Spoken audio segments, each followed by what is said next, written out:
What's the word, y'all? The winter time has officially kicked in. In today's video, we're gonna keep it nice and simple.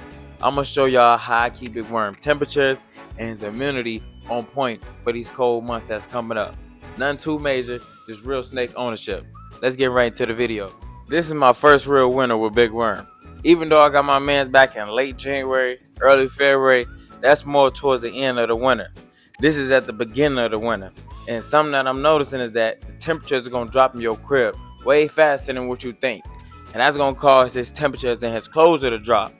So a few things I'm doing to make sure that my man stay nice and cozy in his enclosure. I'm raising the temperatures on everything.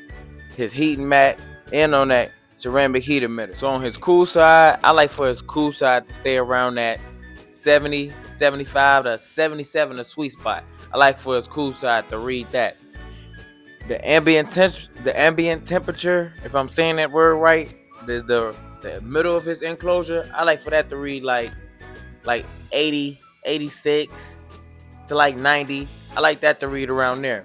Then I know that his hot side, underneath his hot side, is gonna read 92, 93, somewhere around there. So them the temperature I like to keep my man's enclosure at when it's getting a little cold.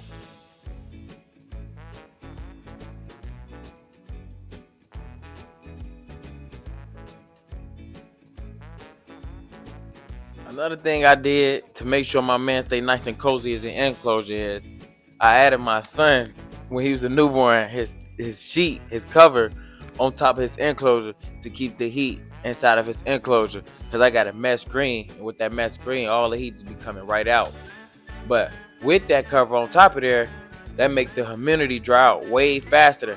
And plus the heat is inside my crib, and plus the ceramic heat emitter, that make the humidity and make it dry out real fast in there. So in that case, I'm misting about 3 to 4 times a day to keep the humidity right. I like to keep the humidity around like 70 to 75, no lower than 55. When it get to 55, that's when I get the misting again.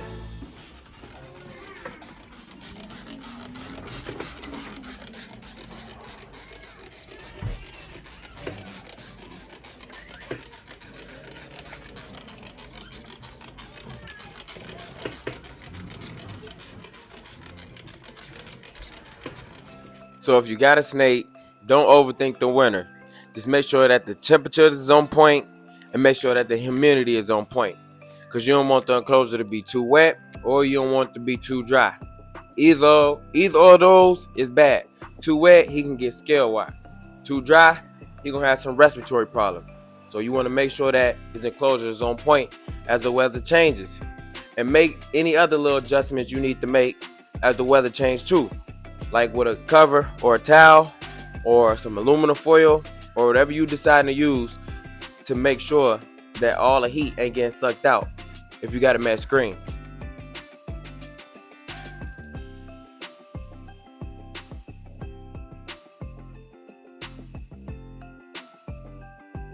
Moral of the story, everybody's setup gonna be a little different, whether you're in an apartment or a home, or if you're on enclosure somewhere cold or if it's somewhere hot. Just pay attention to your setup and what you need to do to make sure your snake is thriving while it's getting cold.